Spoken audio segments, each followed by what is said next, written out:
2019-2014 में पूरे मुल्क में, पूरे भारत में खाली 6% मुसलमानों ने बीजेपी को वोट किया। अब आप बताइए फिर कैसे जीता मोदी?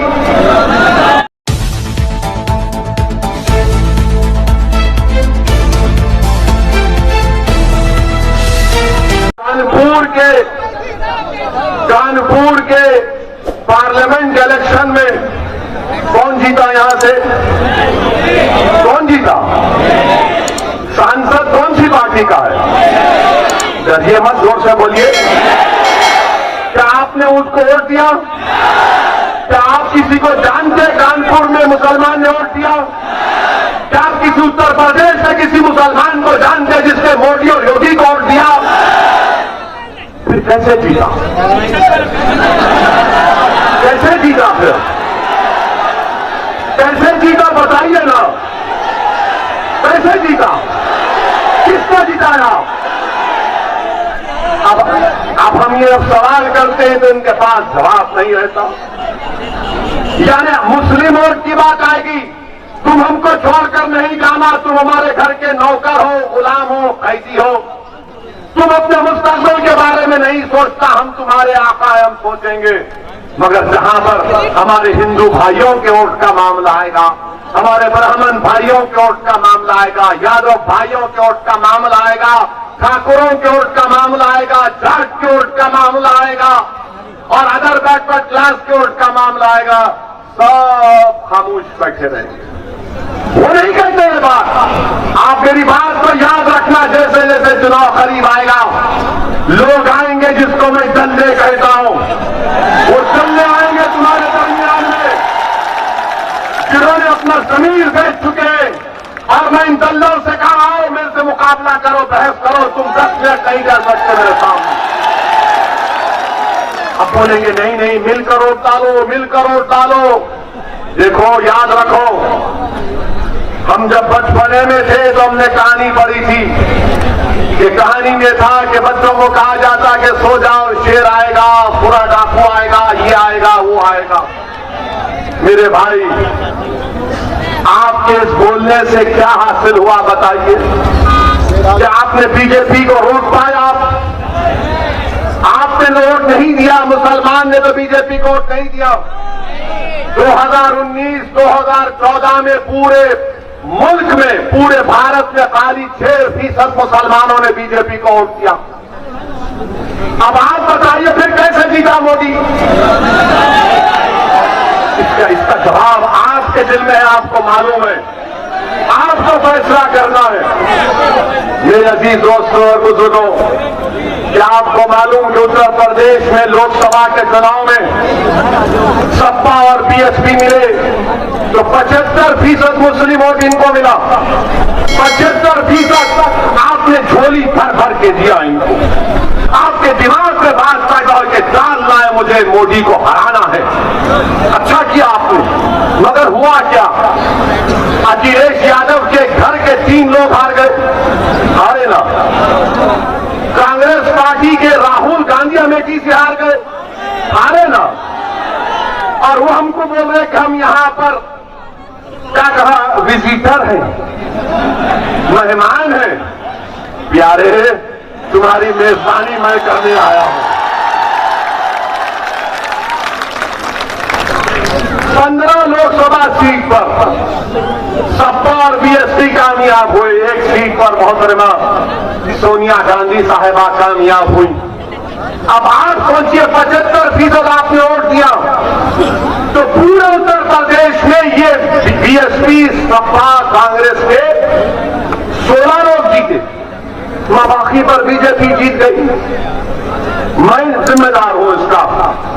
क्या मेरा कैंडिडेट था? क्या मजलिस इत्तेहाद और मुस्लिमीन का कोई उम्मीदवार था? कैसे जीते?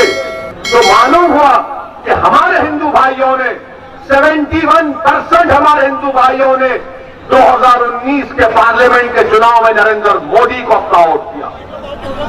इसका जवाब दो। जो नसरुद्दीन ओवैसी पर इल्जाम लगाते हैं, तुम्हारा इल्जाम झूठ है। कैसे हार गया तुम्हारा राहुल गांधी?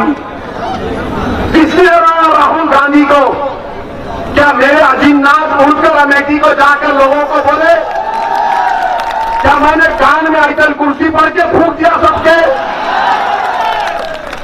फिर कैसे आ रहा राहुल गांधी? बताओ। राहुल गांधी इसलिए हारे क्योंकि उनको मुस्लिम वोट मिला मगर हिंदू वोट नहीं मिला, इसलिए वो हार गए।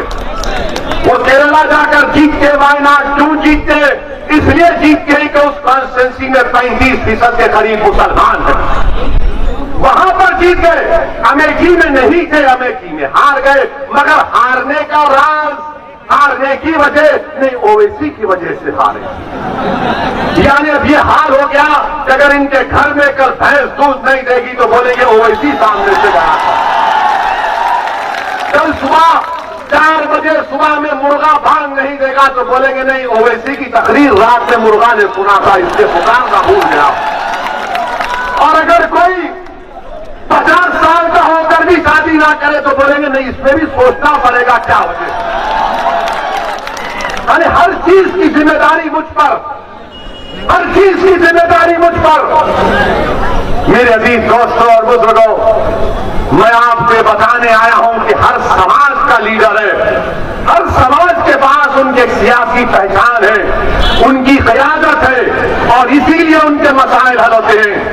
पूछो, आप बताओ अपने आप से कि CAA का जब कानून पार्लियामेंट में बनाया जा रहा था, पूरी पार्लियामेंट में बीजेपी के 300 MP के सामने, अमित शाह के सामने किसने बताया कि CAA का कानून काला कानून है? और अमित शाह के सामने हमने कहा है कि अम्बेडकर के बनाए हुए संविधान के खिलाफ है, ये काला कानून है, मैं इसको नहीं मानता, उस कानून को फाड़ दिया मैंने। आप बताइए ये लोग क्या कर रहे थे? आज मंजलिस को कांग्रेस सपा बोलती है कि ये वोट काटने आए। पूछिए इन पार्टियों से कि जब अमित शाह ने 2019 जून या जुलाई में अनलॉफुल एक्टिविटीज प्रिवेंशन एक्ट का कानून का तरमीम करने का बिल लाया, और वो कानून क्या कहता है मालूम आपको? दिल्ली में NIA का एक इंस्पेक्टर कानपुर के किसी एक बच्चे को टेररिस्ट करार दे सकता है बगैर उस पर कोई केस आए। उस कानून की तारीफ किसने की? कांग्रेस ने की। उस कांग्रेस की तारीफ, उस कानून की तारीफ समाजवादी पार्टी ने की। उसकी मुखालिफत कौन किया? कौन तरमीमात पेश किया? किसने उस कानून के खिलाफ वोट किया? वह मजलिस इत्तेहाद मुस्लिमीन असदुद्दीन ओवैसी और इम्तियाज जलील। क्यों किया आपने तारीफ की? क्यों समाजवादी ने और कांग्रेस ने तारीफ की? इनके पास कोई जवाब नहीं है। मेरे अजीज दोस्तों और बुजुर्गों, ये सब लोग हारते हैं। 2017 का चुनाव हार गए, कांग्रेस और समाजवादी मिल गए। तो एक गाना, क्या गाना था उस वक्त कि यूपी को ये 2 लड़के पसंद है? कहा गाना? यूपी को ये 2 लड़के पसंद है। बह गए 300, बीजेपी जीत गई। फिर आपने 2 साल के बाद पार्लियामेंट में बहन जी के साथ अलायंस किया, आप नहीं जीत पाए। अब हम जब आ रहे